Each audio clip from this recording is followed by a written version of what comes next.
On today's episode, we have Jennie Harris. She's a registered dietitian and board certified health and wellness coach. Jennie's focus on physician performance nutrition combines her professional expertise as a dietitian with her personal experience of being married to a surgeon and as a competitive endurance athlete. Specifically, her practice helps women in medicine meet and exceed the unique set of nutrition requirements their jobs demand. By optimizing nutrition and creating a healthy relationship with food, her clients are able to focus on their practice and still have enough energy to enjoy life outside of medicine. You can find Jennie on Instagram at Jennie Harris, the letters RD. So, Jennie, welcome to the show. We're so excited to have you here. Thank you for having me. I'm excited to be here. So let's kick this off and talk about where you started and share with us where you are now. Sure. So I got a bachelor's degree in English, and I always loved nutrition. And I grew up running and cross-country skiing competitively and had some kind of like health bumps along the way. And nutrition was always such a big and important part of that. And so I ended up going back to school to get a master's degree in nutrition. And the whole time I kept saying, I want to, start my own business. I really want to start my own business. And I graduated and worked for about 5 years in outpatient clinical settings, and then also as a health coach. And always in the back of my mind was that I want to start my own business. So I started listening to Libby's podcast too long ago. And I finally, actually, when everything with COVID started, it felt like I finally had more time to dedicate. And so I got started, and I never really believed that you could build a business through Instagram. And after her program and getting started showing my face, I've realized that it's entirely possible, which is really exciting. So now I still work full-time at my health coaching job, and then I'm also trying to and working on building this business. Yeah, there are so many career changers in our community. So many. I myself also have an unrelated bachelor's degree and decided to go back to school, so I can totally relate. But I loved hearing how you had this itch and you knew you wanted to get into this, start your own practice, but you just didn't have that push. And then all of a sudden COVID comes. What a time to really go after all the things that you've been wanting to do. So thanks so much for sharing your journey. I know a lot of people are going to be inspired by hearing how you got started. So now that you have started showing your face, as you mentioned, and putting yourself out there in a space that you didn't even know was possible in terms of building a brand and making money, let's talk about the types of clients you're now attracting. What is your current niche? So I'm working specifically with women in medicine. And kind of the reason I got started there is that my husband is a surgeon. And so just living with him has really shown me, there's a huge amount of pressure, long hours, exhausting hours. Food is a really big part of it. And then also I worked in a head and neck clinic for 3 years, and I loved it. And I watched, all of these nurses, MAs, physicians take such outstanding care of their patients, but they never had time to take care of themselves. And so I was really inspired to find a way to support them and to take something that I feel like nutrition has become so complicated, and to try to dial it back and simplify it for them so that instead of kind of fighting against nutrition, they can actually use it to support their practices and to boost energy and actually thrive in their jobs. Jennie, you are so lucky. You had real life market research handed to you because you know how big the dietitian boss method is on market research and gathering data and really understanding your IC. So I love that you essentially had all of this observational data and you were able to see how much energy and effort these women were putting into their patients, but they weren't supporting themselves. And you know the power of nutrition and being able to do that. So kudos to you for noticing that and writing it all the way through to social media. That's so great. So great. So can you share with us, if at all, your niche evolved? Was there another group that you were thinking about working with, or is this where you just started and you just went with it? So I started more specifically focusing on the outcome of weight loss. I have a ton of experience working with weight loss and just, listening to the market, like you were saying, doing some market research. I was hearing a lot of weight loss. But kind of in the back of my mind, I kept hearing and also thinking it was almost like weight loss was the byproduct that people were asking for. And they really wanted to start with eating better through the day, to have more energy, to prevent that like ravenous feeling after work when you want to go home, you're starving and you like eat the refrigerator. So essentially based on what I was hearing from my market, I started to pivot my message. And it feels really fun because I really see these women almost as endurance athletes. So, maybe they have 8 hours where they can't eat, or they're doing a surgery and they have to have increased concentration, focus, balanced blood sugar is super important. And they've trained for years to do this job. And so it kind of allows me to draw on my background of sports nutrition. And I feel like I'm able to serve the population in a really unique way, and kind of spin a little bit on sports nutrition, because in many ways, I really do think that they have a lot in common with endurance athletes. I totally love that you were able to weave together all your expertise to basically create a program that really, really supports what they need. I really also enjoyed hearing you say that you had an original idea of weight loss being the outcome, but when you really took a step back and really listened to the market, weight loss was the byproduct, as you said, and what they really wanted was energy, which totally makes sense out of all the different populations who are really looking to make a change with their nutrition. Surgeons are ones who need to be energized. They're on their feet, they're doing a lot of things. So I love that you figured what they really needed first, not what they needed second or third or fourth or fifth. So very, very insightful. And I would like to now talk a little bit more about how starting this business and being able to speak to these women and provide them energy has shaped your private practice. You said you started off with the dream of having it. Now that you have it now, would you like to share with us any more details than you already have about what really led you to take action getting started here?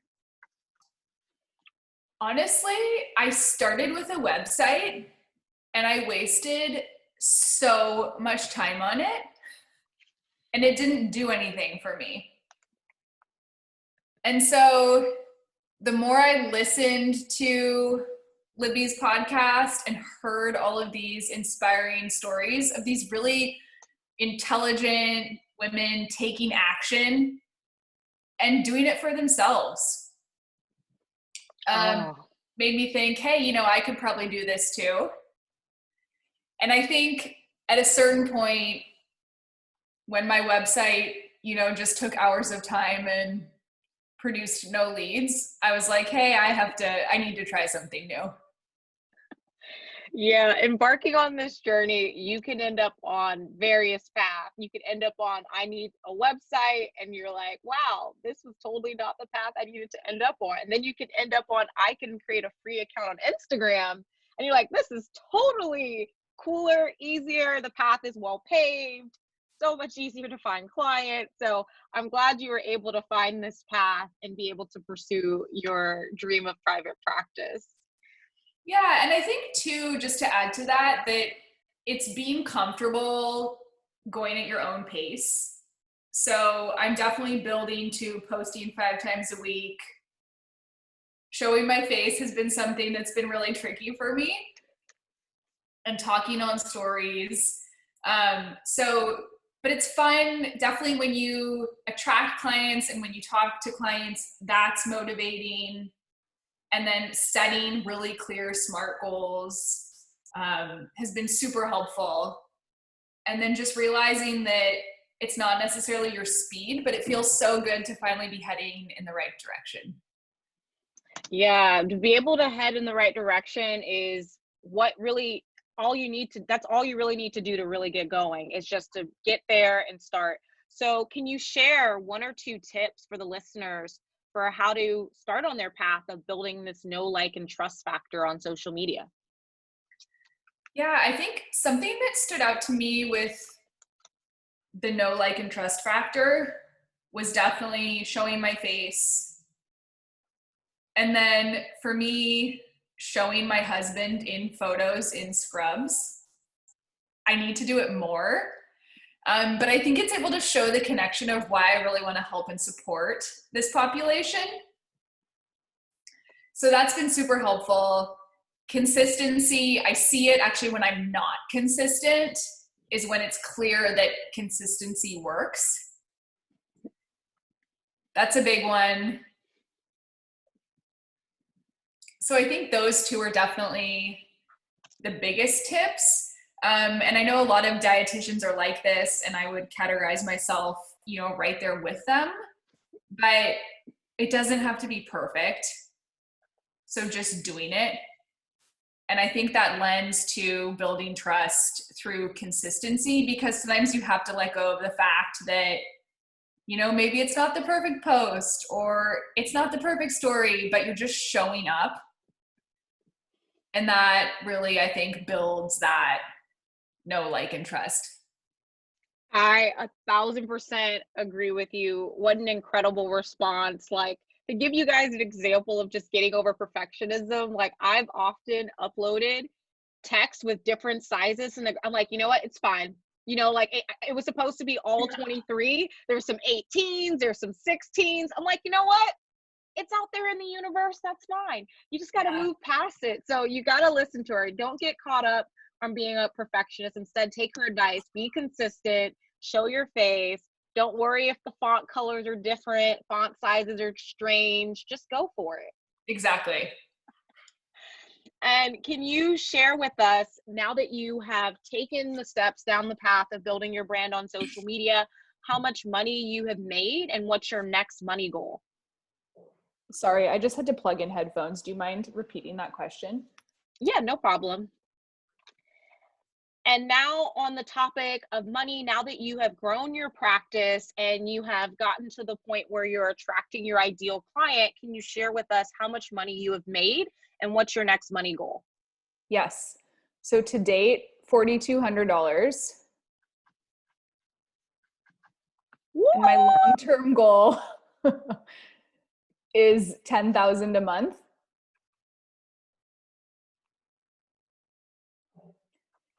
Amazing. Yeah, I'm super excited. It just feels like, again, progress in the right direction. Oh, for sure. 4,200, those are big numbers. 4,200 and your goal is 10,000?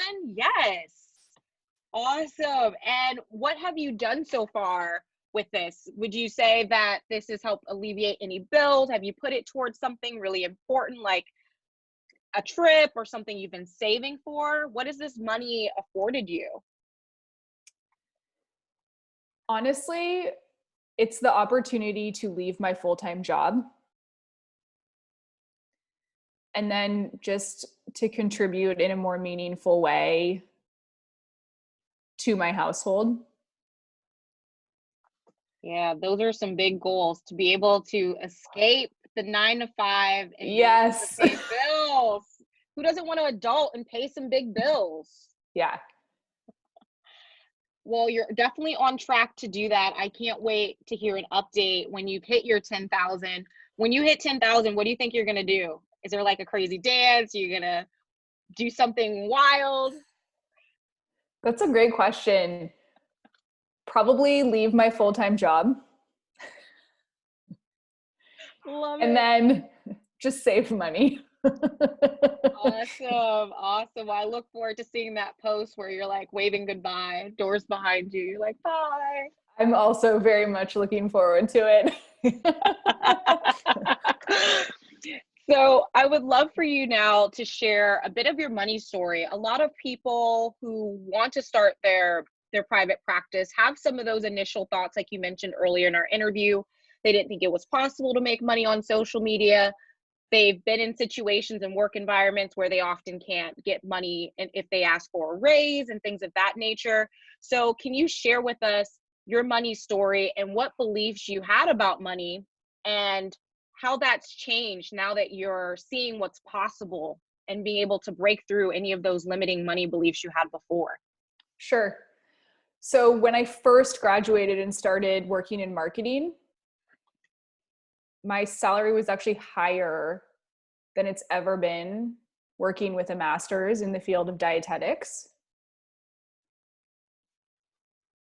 And to be honest, that's something I always found frustrating.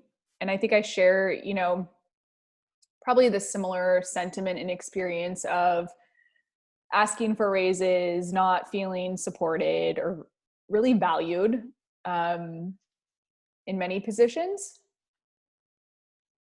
And so I kind of knew that there was more out there. And what's been exciting is when telling people prices,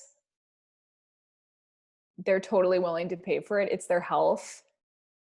They see it as super valuable. And so it feels like there's quite a lot of room to grow. And as demand increases, also increase prices accordingly. Yeah, I love that. In spite of that difference in pay coming from a marketing background into a field with a master's degree, you're seeing what's possible. I hear the hope, and I love that because a lot of people need to hear that because it's not uncommon for people to compare dietitian salary to a physician assistant or nurse or people who have like equal amount of education, and they're like, why is this gap there? But for you, you can see that through private practice and already getting $4,200, the potential to be able to make that master's degree, make you feel value and also return your investment in yourself and your education. Yes, student loans. I know they're looming like a dark cloud. Yeah, But so it does feel really good. yeah, but we have a plan for that, and that's using social media to grow your business. So can you walk us through your experience to use social media so you can make the big bucks to leave your job and pay down those loans? Yeah, so I would say, from the Dietitian Boss coaching program, it's definitely, I realized how important it is to narrow down to a specific market, learn how to speak to that market, show your outcome, and then be really clear with your offer so that you're not confusing your audience. And as you're progressing, incrementally, advancing your offer as well. Man, that was like the perfect cliff note summary of the program. I love it.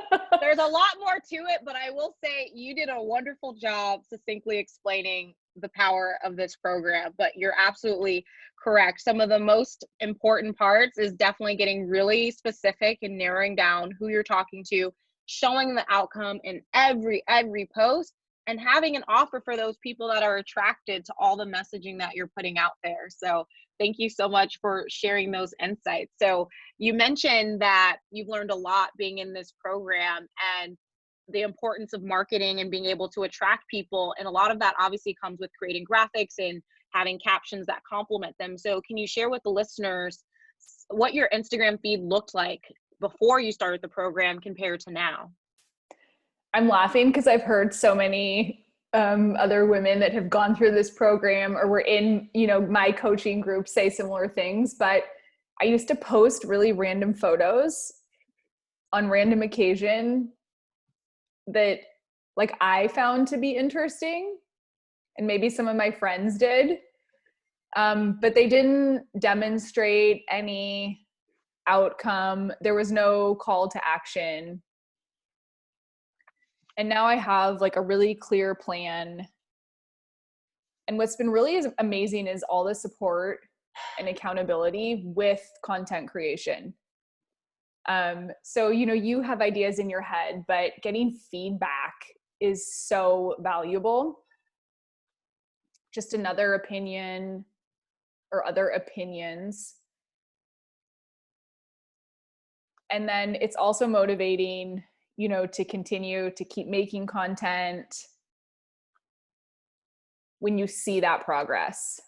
So before it was random, now I'm working on a system, but it feels really good. And it's easier too, because you're actually just, recreating what's working rather than reinventing the wheel every single time, which feels draining. And I remember too, when I first started, sometimes a post would take me like 2 hours to create, and I would write a caption, honestly, for another 2 hours. And then somewhere along the way, as part of the program, I remember at one point Libby saying, don't spend more than 10 minutes on these captions. And so I've started to set timers so that it's actually effective. It's a boundary for myself. And it ties into that perfectionism of, okay, at a certain point, this is good. My message is clear. Let's go. So many jewels that I hope everyone has a bag and you collected them as she just shared all those amazing words of wisdom, because man, where do I start? Let's start with the content drain. You brought up so many great points. You have to escape perfectionism. You need to just get the graphic done. Set boundaries for your content, because that's just going to help you get it out quicker, get it out consistently. You mentioned so much about what really matters in this is really being consistent, and being able to be in a program like this affords you an opportunity to get feedback, so you're not staying in your own head, you're not getting trapped, and getting opinions from fellow dietitians, those other health coaches and professionals within the group offers you such a unique perspective to get you unstuck, which is so powerful. But yeah, you're so right. It is a drain. I remember it taking a good 3.5 hours to do both for myself. And I'm like, what was I doing? Really though? Yeah. But it's normal too. And then you look back and you're like, okay, it feels really good to be past that Yeah, part. for sure. It's a learning curve, but we embrace the curve all the way around. It's awesome. And in regards to sales, so obviously when you start creating content, you're not creating like random photos, you're not just posting at random times, you're not providing a call to action. So now that you've gotten a system, you have a framework, people are reaching out, you've made money. Can you share with us how you approach sales and how your mindset has evolved around doing sales calls? Yes. I love the sales calls. When I moved, so I'm currently living in Pittsburgh, and we moved here for my husband's job. And that's when I started working as a health coach. And they actually, my current employer, paid for all of us, like when we were hired at the same time, to go through a board certification in health and wellness coaching. And it was actually incredibly beneficial. So a year long of trainings, all of our sessions are recorded and audited, and we receive feedback and mentoring on them, which has been fantastic. So I love the sales calls. I think it's a really fun conversation. Someone wants to work with you. I like this position because I love connecting with people. So for me, it's really the content creation and the marketing. And then once I get the call, I couldn't be more excited for it. I love that. You guys need to listen to her. Jeannie says these are fun conversations. Fun. I love that. And you go into it excited because you're about to have a fun conversation. It's all about framing. It's whatever you say it is, it will be. If you think it's stressful, if you think it's miserable, then it will be. But if you frame it as a fun conversation, like she said, it's so much easier. Such good info. Thank you so much for sharing that. And the last thing I would love for you to share with people, and you talked about this earlier, it's something you're also working through yourself, is what advice would you give someone who's scared to show their face and show up so they can start getting those leads and jumping on those calls and reaching all the money goals that they have for themselves? What's some tips you have? Just to do it. And then if you feel uncomfortable, setting those time boundaries around it can be super helpful, because you can re-record and work on a story for far too long. And I think the data proves what's effective. So I think nutrition is a lot like this, but you can try something new. It's an experiment. And if it doesn't work, then pivot and switch. And I think it's the same for something like this. So if you're scared, do it, see if it works. If it works, keep going, build on it. And if it doesn't, then try something else. But that's what I've noticed, that, being consistent, showing your face, that's what works. So the experiment is worth it. Awesome. Thank you so much. Those are perfect words to end this podcast on. And as a reminder, you guys, you can find Jeannie on Instagram at Jeannie Harris, the letters RD. Thank you so much, Jeannie. Yeah, thank you.